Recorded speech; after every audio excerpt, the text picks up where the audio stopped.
We have to go back! What is going on, my losties? And hopefully my friendly Harold Perrineau has set the world on fire with his series From. Congratulations on the season 3, but until then, I gotta keep y'all entertained with something, so bringing back Project Lost. Sorry for the hiatus. If you're new or a seasoned vet, welcome back. Rock with me during this journey. We're going through season 1, continuing with episode 6, Land of the Rising Sun, sun-centric episode, which is going to explore the beginning of the forbidden love between Sun and Jin. Also, we have TV's best interracial bromance, or at least the birth of it, Michael and Jin, of course. And we also have an iconic scene from Lost, Adam and Eve. Going to be talking about that. But anyway, guys, of course, as always, you know what we have to do. We have to go back! That's right, we have to go back. So let's go back, shall we? All right, Losty, before I get into this recap, highlights, just my overall thoughts on this episode. And maybe one of the reasons why I didn't initially go do this episode when I was supposed to. It was just, it's not a bad episode, but honestly, it's not one of my favorites. Going back and looking, today, I do have an appreciation for, the development as far as Sun and Jin's relationship, seeing where they started and where they're going to be later on in the series. But, at the episode by itself, there were some strong points. Definitely Sun. The actress who plays her, she shows up with the waterworks at the end of the episode at the airport or whatnot. And of course, Harold Perrineau's great acting and the scene with him and with that axe, which I'll get into later on in this episode. Of course, but there was great acting. But as far as the central plot in this episode, the flashback, it was just kind of okay. And then if you're not a person that likes to read subtitles, because a good bit of this was, in Korean, right? Because they're Korean. So you had to read the subtitles and things like that. But other than that, if I were to give this episode an overall grade, I say at least 7.5. Of course, you had the Adam and Eve scene, which is iconic, one of the best scenes. Well, nothing major happened in that scene. It's just very important to the plot of Lost. I'll put it like that. So I do see that as an iconic scene. But other than that, it's an episode I would skip, to be honest. Not one of my favorites. So just overall, that's what I think of this episode. But we still gonna get into it. There were some great moments. So let's go ahead and kick things off with the first scene here.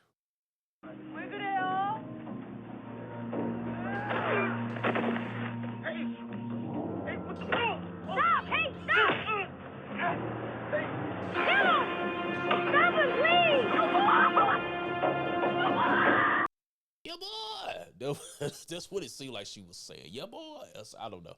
But anyway, so, yeah, Michael is getting his ass kicked by Jin. At this point, we don't know what's going on or what set him off.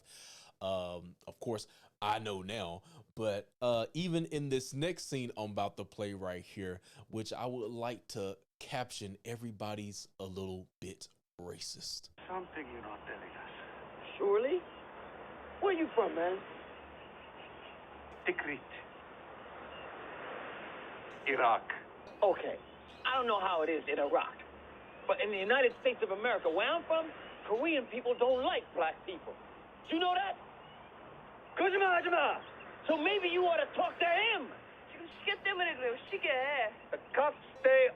All right, so according to Michael, Korean people don't like black people. Is that true? Y'all let me know. Oh, man.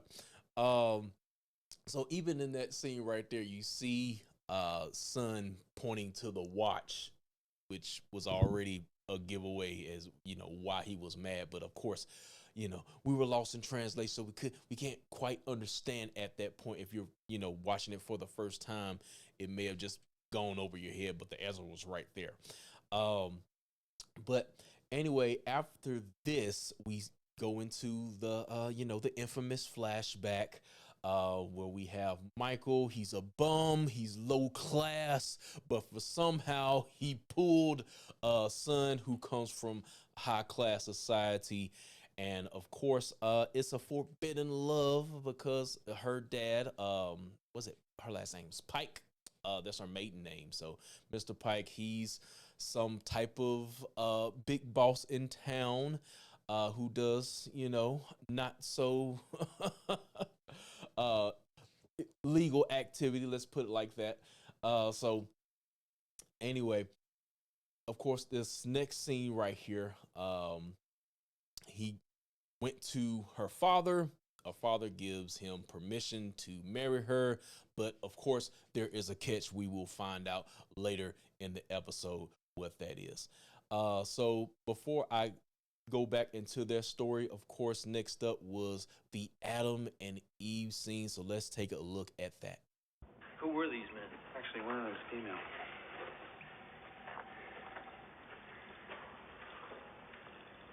Our very own Adam and Eve. So this was one of the major mysteries that was answered, by the way, for those of you that Lost didn't give any answers, but that's way off in season 6. So, that was answered. Who was at Adam and Eve? So of course, early inhabitants of the island, we don't know what happened to them, but we did have a clue as far as the whole good and evil. You saw the symbolism with Jack, with the white and the black rock. I didn't show it in that scene right there. I forgot to put it in there, but we saw that shortly before that. And one of the themes of Lost here. But let's go ahead and go into back into the flashback here. So of course things are starting out good. It's all lovey-dovey. I love you. And then once Jin takes this job, things start to take a decline here. As you can see, Sun with this dog right here. And she was just like appreciative of the simple things. I'm like, how many like high class come from an affluent family? How many girls are like that? Like, really? So, Jin, you gotta keep her, but you're messing up, man. He was messing up. So, to make up for it, he's buying her these extravagant gifts. He bought her this dog or whatnot. And I would like to take some time to appreciate how fine Sun was in these flashbacks. You see right now she's dusty. Dusty, snack. Dusty, snack. So, yeah, so we can see the night and day difference, basically, where Sun is coming from before, the island or whatnot. All right, so let's go back into let's talk about Jack. Jack, last episode, he found the caves and the water, but he has another issue this time, getting all that water back and forth to the island. So of course we come to Jack's next decision. Let's go into it. These caves make too good a shelter just to be used for burial. Adam and Eve, they must have lived here. Their plane crashed, or maybe they were shipwrecked. They probably found this place and knew they could survive here. Unlimited supply of fresh water. We don't need to bring the water to the people. We need to bring the people to the water. People to the water. And Kate doesn't look very enthused.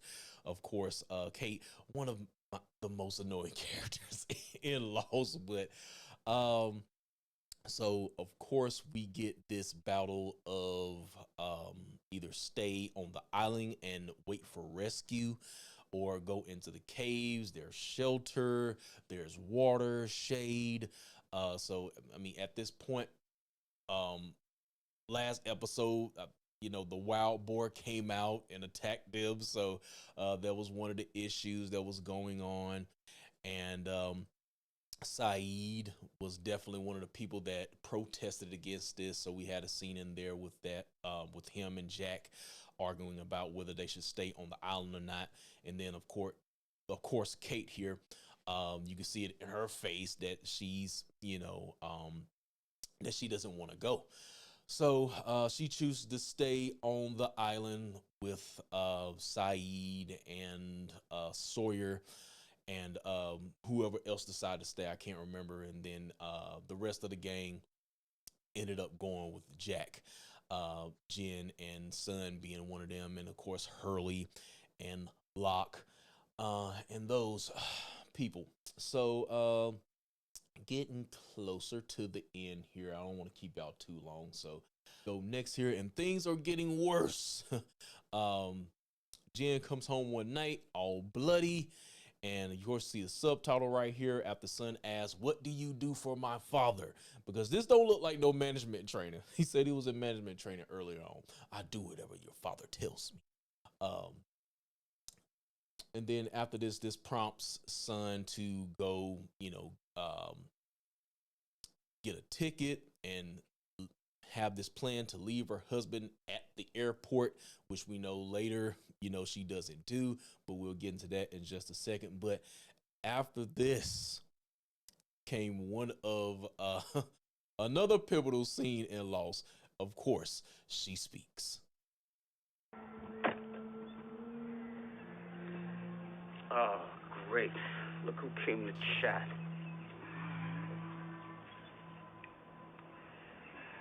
I need to talk to you.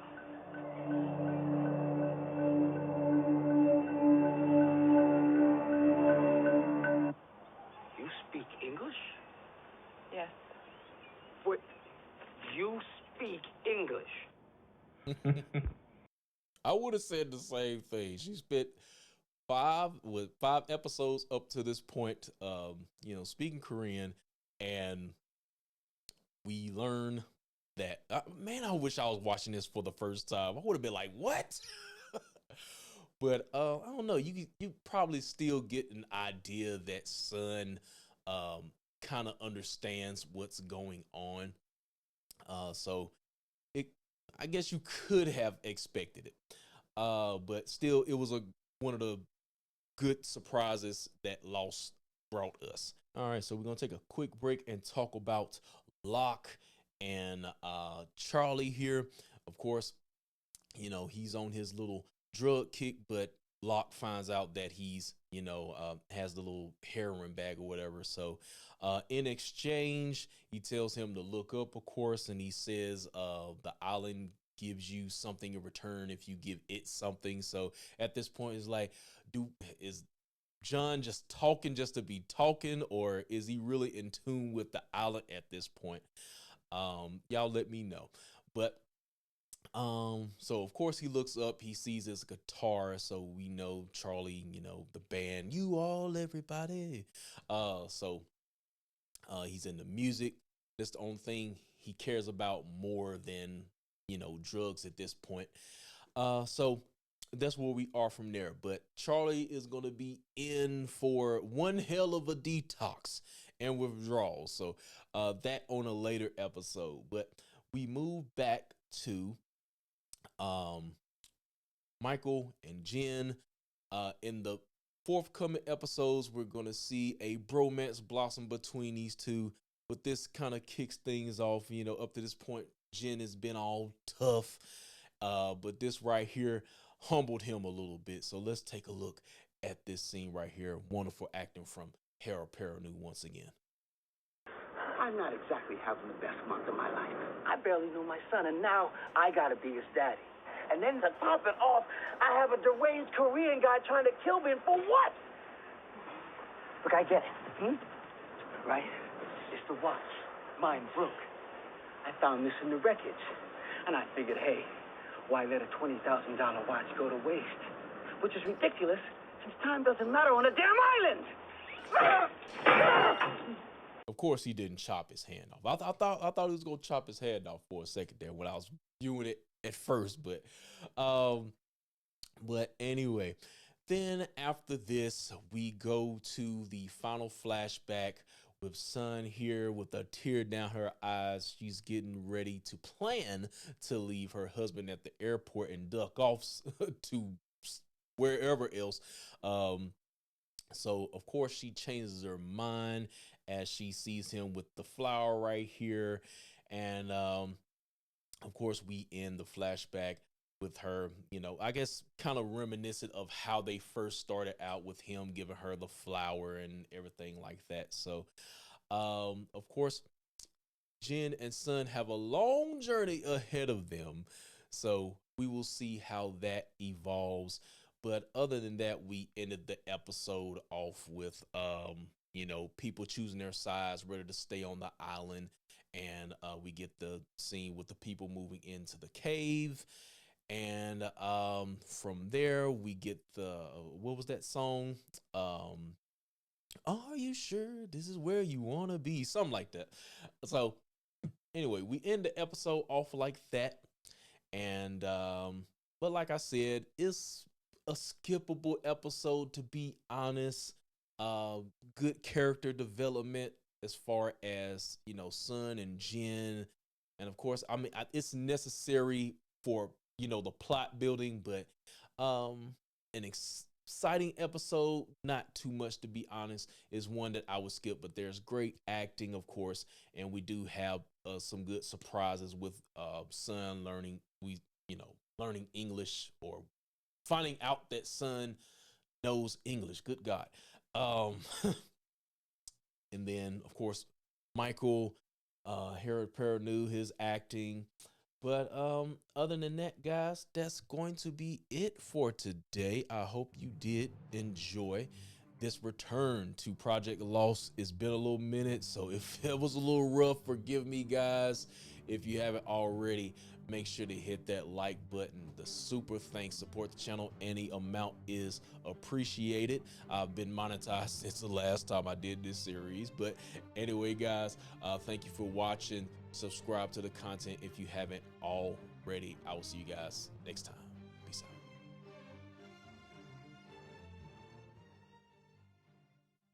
out. We have to go back!